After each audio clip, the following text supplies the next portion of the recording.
বন্ধুরা দেখে নিই তোমার পার্টনারের তোমাকে নিয়ে কারেন্ট ফিলিংস ঠিক কী আছে। চলো দেখে নিই।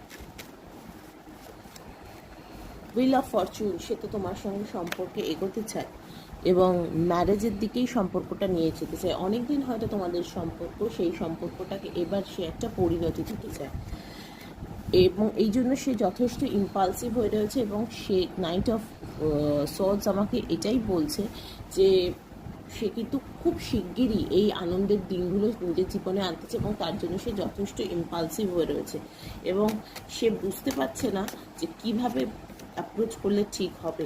কারণ তার কিন্তু একটা কমপ্লিট ট্রান্সফরমেশন ঘটেছে, সে কিন্তু এখন কমপ্লিটলি অন্য মানুষ। সে হয়তো আগে এমন কিছু করেছিল যা তোমাকে হয়তো সম্পর্ক থেকে দূরে সরিয়ে দিচ্ছিল, কিন্তু সে এবার সব কিছু দূরে সরিয়ে রেখে নিজের ট্রান্সফরমেশন ঘটিয়ে প্লেয়ার এনার্জি থেকে বেরিয়ে এসে একটা নতুন শুরু সে করতে চায়।